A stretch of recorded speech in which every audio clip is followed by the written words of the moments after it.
नमस्कार, स्वागत है आप सभी का A1 टीवी में। मैं हूं आपके साथ उमंग माथुर और आप देख रहे हैं A1 उत्तर प्रदेश। बुलेटिन की शुरुआत करेंगे, लेकिन उससे पहले नजर डालेंगे इस वक्त की हेडलाइंस पर। उत्तराखंड के मुख्यमंत्री पुष्कर सिंह धामी ने की उत्तर प्रदेश के मुख्यमंत्री योगी आदित्यनाथ से मुलाकात। उत्तराखंड की परिसंपत्तियों सहित अन्य मुद्दों पर भी की चर्चा। बोले 21 साल से चल रहा विवाद हुआ खत्म, अधिकांश मुद्दों पर बनी सहमति।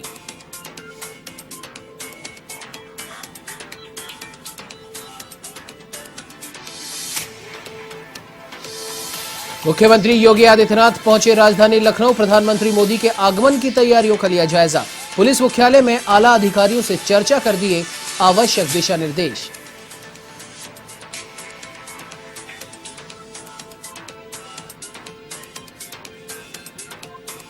उत्तर प्रदेश की राज्यपाल आनंदीबेन पटेल ने की बसपा सुप्रीमो मायावती से मुलाकात। उनकी माता के निधन पर जताया शोक।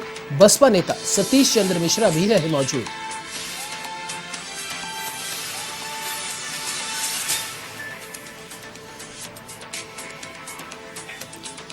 सपा नेता अखिलेश यादव ने भगवा वस्त्रधारी संतों को बताया चिलमजीवी। यादव के बयान पर भड़का संत समाज, जताया विरोध। जिन्ना के बयान के बाद साधुओं के खिलाफ बयान से बड़ी मुश्किलें।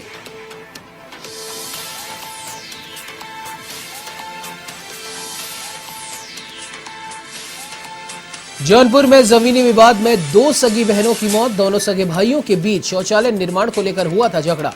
बीच बचाव में दोनों बहनों पर किया धारदार हथियारों से हमला।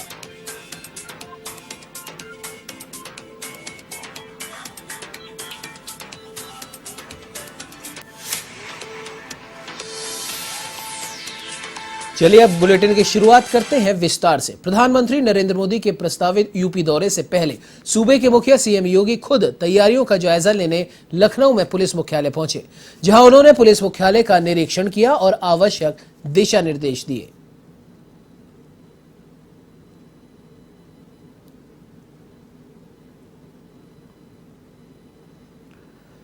तो वहीं उत्तराखंड के मुख्यमंत्री पुष्कर सिंह धामी ने उत्तर प्रदेश दौरे के दौरान लखनऊ में मुख्यमंत्री योगी आदित्यनाथ से उनके कालिदास मार्ग स्थित सरकारी आवास पर मुलाकात की।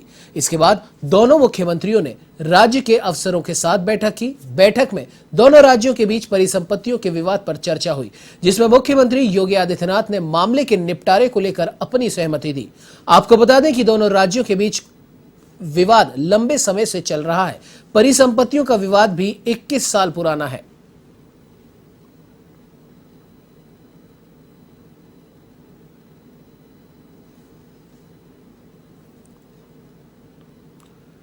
तो वहीं उत्तराखंड के मुख्यमंत्री पुष्कर सिंह धामी और यूपी के सीएम योगी आदित्यनाथ के बीच करीब 1.5 घंटे तक बैठक चली। इस दौरान सभी लंबित मामलों को आपसी समझौते से हल कर लिया गया। बैठक के बाद मुख्यमंत्री धामी ने बताया कि बैठक में दोनों राज्यों के बीच 21 साल से चल रहा विवाद खत्म हो गया। मुख्यमंत्री योगी ने विवादों के निपटारे पर भी अपनी सहमति जताई है। उन्होंने बताया कि 5700 हेक्टेयर भूमि पर संयुक्त सर्वे होगा। जो जमीन यूपी के काम की है वो यूपी को मिलेगी और शेष उत्तराखंड को मिल जाएगी। यूपी सरकार बनवास किच्छा बैराज का पुनर्निर्माण करवाएगी। हरिद्वार का होटल उत्तराखंड को मिलेगा। किच्छा में बस स्टॉप की जमीन उत्तराखंड को मिलेगी। तो वहीं यूपी सरकार ने वाटर स्पोर्ट को भी शुरू करने की अनुमति दी है, जबकि कुछ मुद्दों के निपटारे के लिए 15 दिन का वक्त मांगा है। मुख्यमंत्री योगी आदित्यनाथ से कई मामलों को लेकर चर्चा हुई है। आनंदीबेन पटेल से भी मुलाकात की है पुष्कर सिंह धामी ने, और हम बात करेंगे कि राजधानी से उनका पुराना नाता रहा है, राजधानी से उनका पुराना ताल्लुक रहा है। यूनिवर्सिटी में लंबा समय पुष्कर सिंह धामी ने बिताया हुआ है, तो राजधानी उनके लिए क्या है, क्या राजधानी समझते हैं। उस विश्वविद्यालय की अगर बात की जाए तो विश्वविद्यालय भी पुरानी जमीन है। क्या कुछ कहना चाहेंगे? आज मौसम पहुंचे, परिसंपत्तियों का बंटवारा हो गया है। मैं माननीय मुख्यमंत्री जी का, आदरणीय योगी आदित्यनाथ जी का धन्यवाद करता हूं। उनके सहृदयता का मैं जितनी भी प्रशंसा करूं उतनी कम है। 21 साल से पुराने जो प्रकरण थे वो सारे निस्तारित हो गए। ये बहुत बड़ी बात पुष्कर सिंह धामी ने कही है कि उत्तराखंड परिसंपत्तियों को लेकर जो चर्चा होनी थी सूबे के मुख्यमंत्री योगी आदित्यनाथ से, जिसको लेकर पुष्कर सिंह धामी का ये पूरा दौरा बेहद खास माना जा रहा था, उसको लेकर बंटवारा हो चुका है। सूबे के मुख्यमंत्री योगी आदित्यनाथ से 5 कालिदास मार्ग पर मुलाकात की है पुष्कर सिंह धामी ने, और उत्तराखंड की परिसंपत्तियों को लेकर जो चर्चाएं, जो बातचीत होनी थी, वो हो चुकी है और बंटवारा भी संपत्तियों का हो गया है। तो यकीनन तौर पर जिस दौरे को लेकर सूबे के मुख्यमंत्री योगी आदित्यनाथ पुष्कर धामी राजधानी आए थे, वो दौरा कहीं ना कहीं पूरा होता हुआ नजर आ रहा है। कैमरा पर्सन सनोज के साथ मैं के तिवारी, अवन टीवी, लखनऊ। तो वहीं उत्तराखंड के मुख्यमंत्री पुष्कर सिंह धामी ने उत्तर प्रदेश विधानसभा के अध्यक्ष हृदय नारायण दीक्षित के आवास पर पहुंचकर उनसे भी शिष्टाचार भेंट की। इस दौरान विधानसभा अध्यक्ष ने पुष्प भेंट कर मुख्यमंत्री धामी का स्वागत किया और साथ ही शॉल और मोमेंटो भी भेंट किया। इस अवसर पर विधानसभा अध्यक्ष दीक्षित ने स्वचरित पंडित दीनदयाल उपाध्याय की मासिक पत्रिका भी भेंट की। तो वहीं मुख्यमंत्री धामी ने पंडित दीनदयाल उपाध्याय पर लिखी पुस्तक की जमकर प्रशंसा की।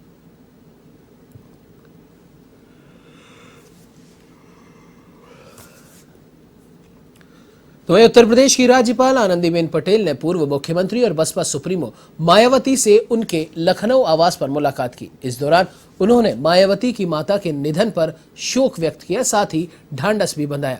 इस मौके पर राज्यसभा सांसद एवं बसपा राष्ट्रीय महासचिव सतीश चंद्र मिश्र भी मौजूद रहे।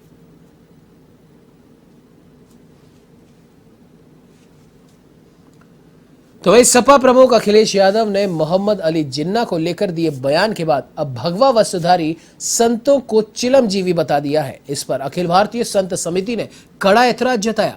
संतों ने प्रदेश के पूर्व मुख्यमंत्री अखिलेश यादव को चेताते हुए बयान दिया और उन्हें क्षमा मांगने को कहा। गुरुवार को संत समिति के राष्ट्रीय महामंत्री स्वामी जितेंद्र सरस्वती ने अखिलेश यादव के इस अनर्गल बयान से आक्रोशित देश भर से सभी संतों और नेताओं को कहा कि जो लगातार सनातन धर्म, भगवा और संतों पर अपमानजनक टिप्पणी कर रहे हैं, उन्हें अपनी ओछी राजनीति से बाज आना चाहिए और संतों को इसमें ना घसीटे, अन्यथा सनातनियों के जन आक्रोश के रूप में दुष्परिणाम भुगतने पड़ेंगे।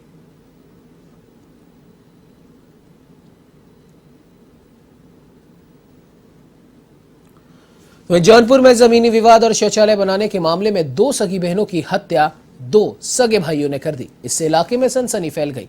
इससे पहले दोनों बहनों से 2 सगे भाइयों ने जमकर मारपीट की। सिकरारा थाना क्षेत्र के ग्राम पंचायत हरकपुर के कुकरीहा पुरवा में हुए इस विवाद में धारदार हथियार से हमला करने से दोनों की मौत हो गई। इसके बाद इलाके में हड़कंप मच गया। आपको बता दें, मौके पर भारी पुलिस बल तैनात किया गया। एसपी सिटी संजय कुमार ने बताया कि पुलिस ने दोनों मृतकों के शव मोर्चरी में भेजे हैं और हत्या के कारणों में जांच दल जुटा है।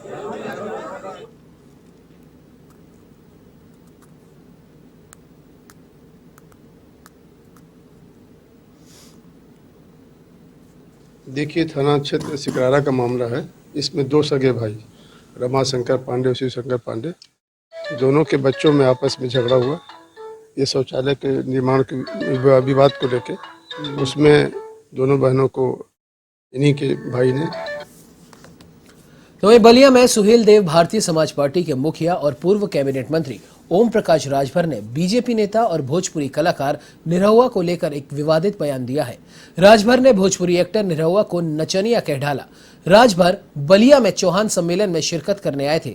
राजभर ने यह बयान निरहुआ द्वारा अखिलेश यादव पर तंज कसने को लेकर दिया। एक वीडियो में निरहुआ ने अखिलेश यादव को जिन्ना की मानसिकता वाला बताया था।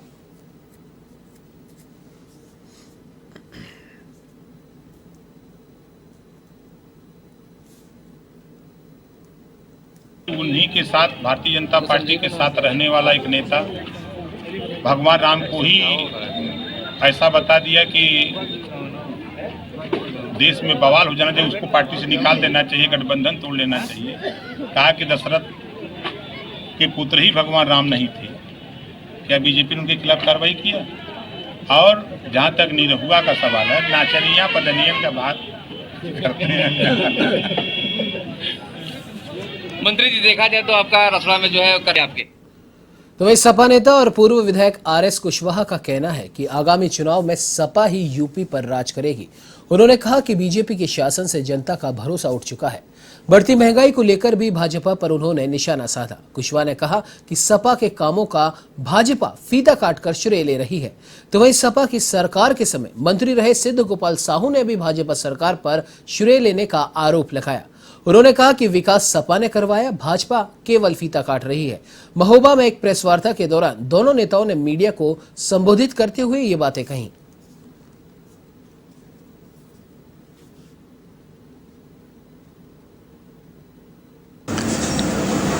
तो मुझे लगता है कि ये बातें जब हम समाज के बीच में रखेंगे कि राष्ट्रीय अध्यक्ष जी क्या चाहते हैं, कैसी भागीदारी देना चाहते हैं, क्या सम्मान देना चाहते हैं हमारे समाज को, तो निश्चित रूप से हमारा समाज जो मुख्यमंत्री बनाने के नाम पर दूसरी पार्टी में शिफ्ट हो गया था, आज उसके साथ धोखा हुआ है।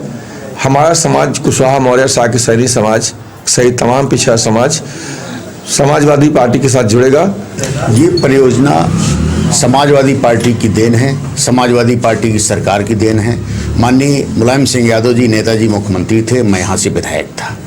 मैंने इस परियोजना को जो बिल्कुल 1978 में केवल एक प्रस्ताव के रूप में थी, अधिकारियों के कागजों में चल रही थी, उसको मैंने पूरी तरीके से इसको मैदान पे लाया, उसको स्वीकृत कराया, पुनः सर्वे कराया और इसको स्वीकृत कराने के बाद जैसे हमारी सरकार बनी माननीय नेताजी मुख्यमंत्री। तो ये आपको बता दें कि हरदोई में जिला अधिकारी कार्यालय में तैनात महिला ने फांसी लगाकर आत्महत्या कर ली। मृतका एलबीसी पद पर तैनात थी। महिला के पति के मुताबिक मृतका पर शस्त्र घोटाला मामले के तहत जांच चल रही थी। मृतका के पति ने आरोप लगाया कि जिला अधिकारी अविनाश कुमार और अपर जिला अधिकारी वंदना त्रिवेदी ने परिजनों को जेल भेजने की धमकी दी थी। इस बात से ही आहत होकर मधु शुक्ला ने फांसी लगाई। इस घटना के बाद कलेक्ट्रेट परिसर में हंगामा मच गया। पुलिस ने शव को कब्जे में लेकर जांच शुरू कर दी है।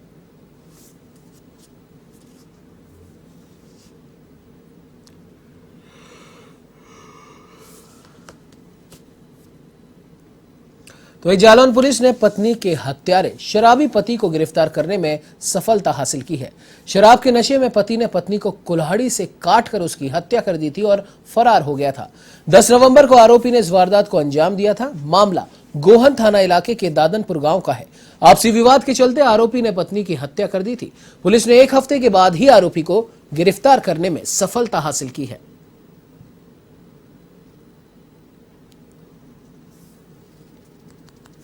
देखिए, जैसा कि आपको ज्ञात है कि 10 तारीख को 10 नवंबर को वादी श्री विजय सिंह ने एक मुकदमा लिखवाया था मर्डर का, जिसमें नथु सिंह पे आरोप था कि उसने अपनी पत्नी की हत्या कर दी है। तो आज उसी नथु की गिरफ्तारी की गई है। एक ग्राम दादनपुर का थाना गोहन क्षेत्र का रहने वाला व्यक्ति है।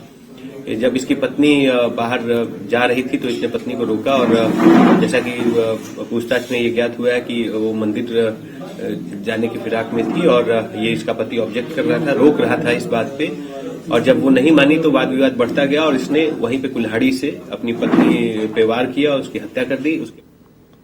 तो वही सहारनपुर के बड़गांव थाना इलाके के शिमलाना गांव में छुट्टी पर आए एक बीएसएफ जवान की संदिग्ध परिस्थितियों में मौत हो गई।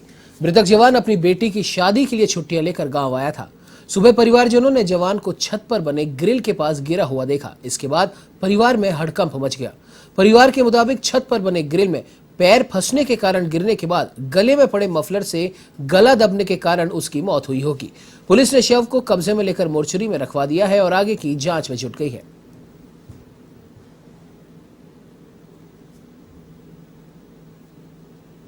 पूरा मामला सर 24 तारीख में लड़के की मांग भरने के लिए आ रहे थे, तो सर वैसे ही टेंशन से ले रहे थे बस। तो बच्चे भी सो रहे थे, रात भले भी 2 घंटे मेरे पास बैठे रहे और सर बैठ के मतलब सब सुख शांति से खाना वाना भी खाया, सब कुछ ठीक था, कोई दिक्कत नहीं थी, किसी प्रकार के कोई रंजिश कोई क्लेश नहीं था घर में। और सर उसके बाद में सुबह बच्चों ने उठ के देखा तो देखा क्या जिन्ने के आसपास में मफलर था गले में और सर जिन्ने से लिपटे हुए मतलब पैर फिसला कैसे हुआ भाई, ये तो कुछ कह नहीं सकते सर। ये कहाँ पे तैनात थे बीएसएफ में? ये उड़ीसा थे सर। वहीं महाराजगंज जिले की फरेंदा विधानसभा में निषाद महापंचायत का आयोजन किया गया। इसमें सपा के एमएलसी डॉक्टर राजपाल कश्यप भी मौजूद रहे। इस दौरान उन्होंने योगी सरकार पर हमला बोला। राजपाल कश्यप ने कहा कि योगी सरकार में निषादों को ठगने का काम किया गया है। निषाद बीजेपी के मूल वोटर थे। बीजेपी से नाराज होकर आज निषाद समाजवादी पार्टी की तरफ रुख कर चुके हैं। अखिलेश यादव को 2022 में मुख्यमंत्री बनाने का फैसला कर चुके हैं।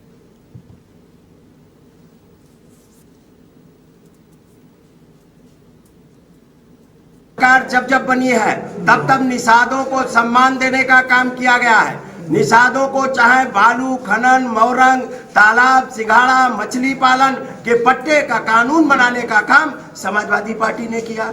और 87 योजनाओं में माननीय अखिलेश यादव जी ने इनको 7.5% आरक्षण देने का काम किया था। तो बता दें कि उत्तर प्रदेश चुनाव से पहले कांग्रेस महासचिव प्रियंका गांधी वाड्रा लगातार महिलाओं को साधने की कोशिश कर रही हैं।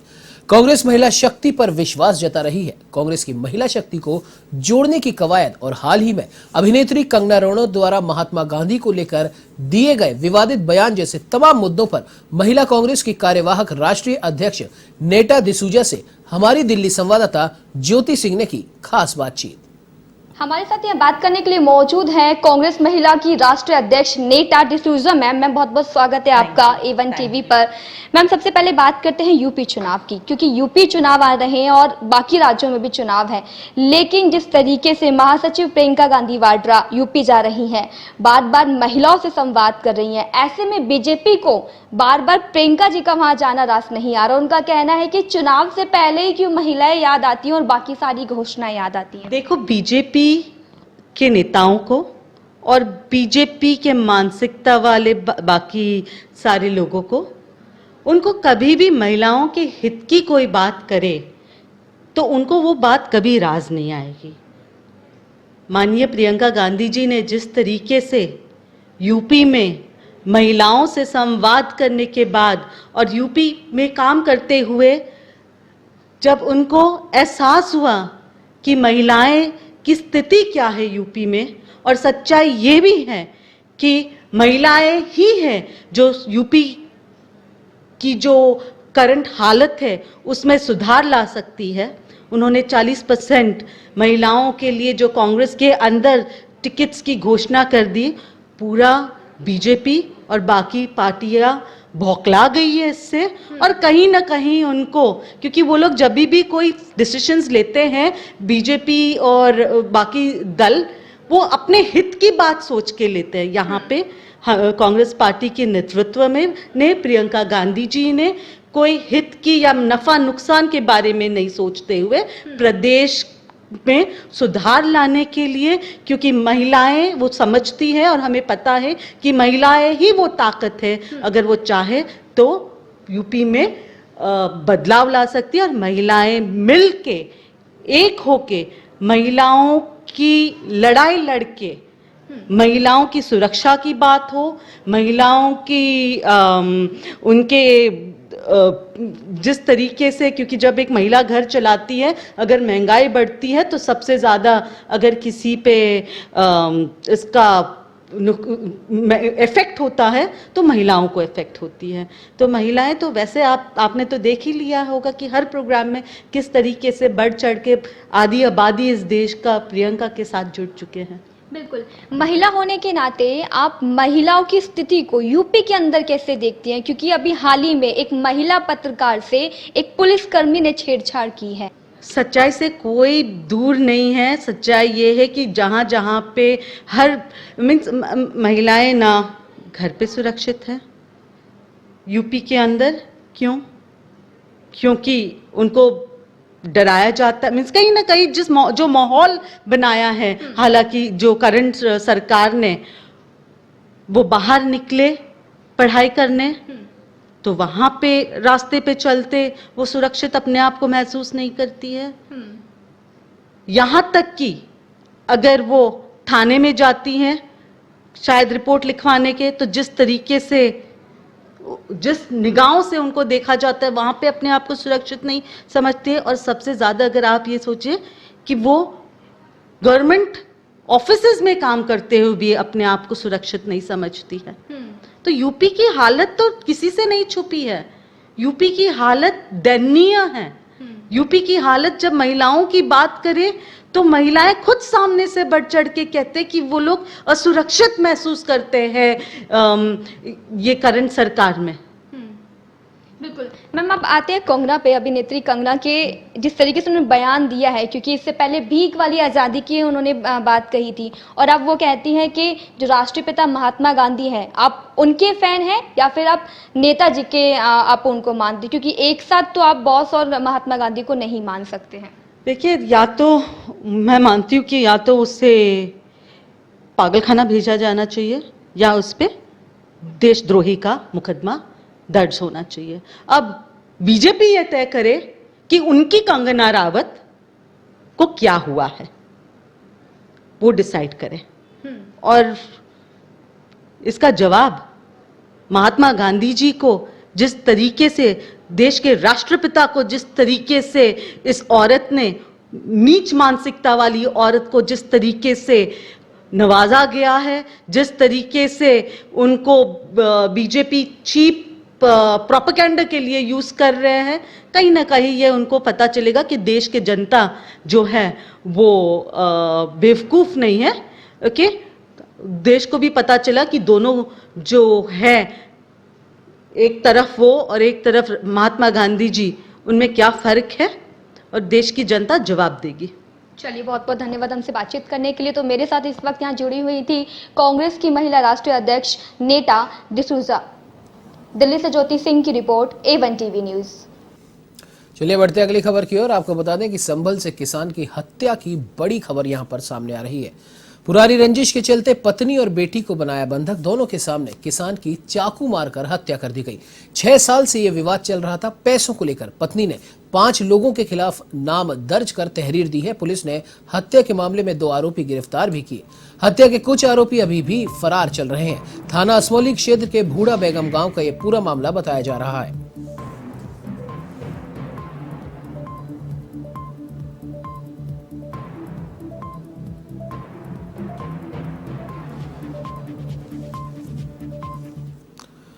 इस बुलेटिन में फिलहाल इतना ही। देश प्रदेश की तमाम बड़ी खबरों की जानकारी के लिए आप बने रहिए हमारे साथ और देखते रहिए A1 टीवी। नमस्कार।